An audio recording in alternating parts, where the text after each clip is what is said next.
There we go. What would you do to defend your personal freedoms? Better yet, the personal freedoms of your fellow citizens? I know, a weird question, but one that has been asked many times throughout history, especially here in America.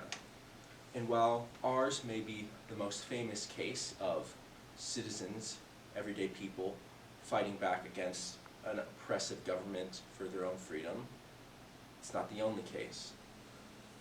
A case of rebellion for the sake of freedom that I have become invested in particularly is from Denmark, of all places. In 1940, when the German army came to challenge their very freedoms. I spent a lot of time now studying the German invasion of Denmark, and I'd be a liar if I said I hadn't become sympathetic to the plight of the Danish people at the time. Not only was the German invasion completely uncalled for from a geopolitical perspective, it also displayed the sheer amount of power the German army held in that point in time. It's not the kind of power that you'd expect everyday people to be able to fight against. And yet, 4 years later, they were able to overthrow the Germans.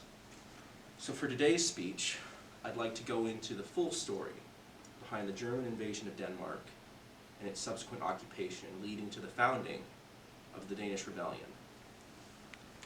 With the basics out of the way, we can begin. And it all starts with a plan. They called it Operation Wernesburg.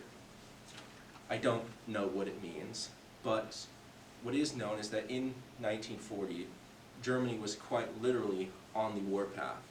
They had conquered Poland in '39, and now with war most certainly on the horizon, they were looking for any chance to expand their defensive borders. Their next targets were the Nordic states, in particular Norway. Denmark wasn't even originally in part of the plan of invasion. According to a cumulative report by Robert W. Starren of the Rhode Island Naval War College, it was the Luftwaffe, the German Air Force, who had decided that Denmark would need to be invaded. What they wanted out of Denmark and Norway was access to the North Atlantic. The Nordic Sea provided a perfect gateway, and the large quantity of port cities gave them the ultimate advantage in fighting against the British, whose largest unit in the army at the time was their navy. Denmark, of course, was completely oblivious to all this. They believed that the Germans would uphold their position as an independent and neutral state, a status they had held since World War I. This confidence was further bolstered by the fact that they had signed a secondary neutrality agreement in 1939, right alongside Norway and Sweden. This notion of being a neutral state led to their military overall being relatively small. Even more so in 1940, as their already small military would be further reduced as many soldiers had been placed on permanent leave or had gone sick from a respiratory outbreak in the previous winter. This factor, paired with a relatively hard to defend order and a society-wide belief that no invasion would ever come, left the country relatively defenseless. And yet that invasion would come. At 5:15 a.m. on April 9th, 1940, a 40,000-man force would enter the country through its southern border along the Jutland Peninsula. They were backed by armored divisions, aerial units, and a large Navy presence. The Danish army, given its small and dissociated state, would provide little in the way of defense, leading the German army to make rapid progress to the capital of Copenhagen. Progress so quick that by the time they had reached the capital around noon, their aerial units were able to fully fly over the city. They didn't drop bombs. Instead, the bombers were loaded with pamphlets with a message from the German government claiming that if the country did not immediately surrender, they would be bombed, and so would their major population centers. I don't see what other choice they had. With their government now, let's say, pacified, Germany would be quick to move military units into the country, and a period of military occupation would begin. Given the state of the country's relative passive nature, the first couple years of the occupation were generally okay.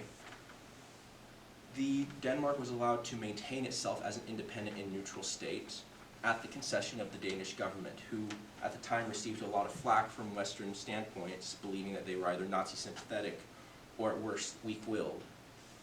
However, this came, according to an article by Terry J. Voorhees, an author for the historical periodical Scandinavian Studies, at the concession of compromises made between the Danish and the Germans.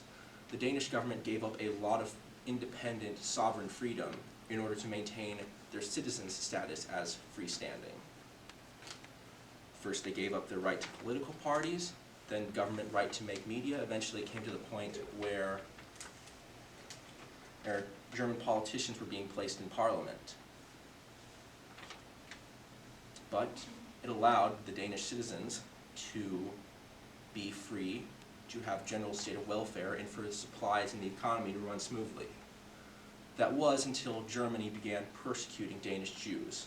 Denmark had been relatively favorable towards European Jews, because they had a large Jewish population themselves, around 7,500, and had taken in many more refugees from across Europe during the 1930s, now finding themselves in the same state that they had attempted to flee from. Given this sympathy, many Danish citizens, seeing that their government's hands were tied, went to form their own way of getting Jewish Danes out of Denmark. Thus began the first stirrings of the Danish Rebellion. They were everyday citizens like you and me. They had worked a corridor, or logistically, to get Jews out of Denmark and into neutral Sweden in the north. This fact made the German government relatively upset, and as the rebellion grew, they further clamped down on the Danish government, eventually dissolving it in 1943. Following this, Denmark would fall into much the same state as other German-occupied countries. Fear, executions, arrests, interrogations. Those who hadn't joined the resistance at this point were silenced into submission. This lasted for the last 3 years of the occupation until 1945, when the country was liberated. With all that said, I think what attracts me to the notion of the Danish rebellion and occupation was just how quickly they were taken over by the Germans. We generally live in a world of national security. We don't sit thinking that we're going to be invaded at any time, and that's thanks to our government. I know not everyone's a fan of how much our government spends on national security, but the most I can say that should we ever enter a state of war, it couldn't hurt. But it should be noted that it wasn't the government that ended up saving the people of Denmark. It was themselves. Through a sense of national unity and cooperation between social groups within the country, they were able to take back power from the Germans. And I think that's a great example to follow. Thank you.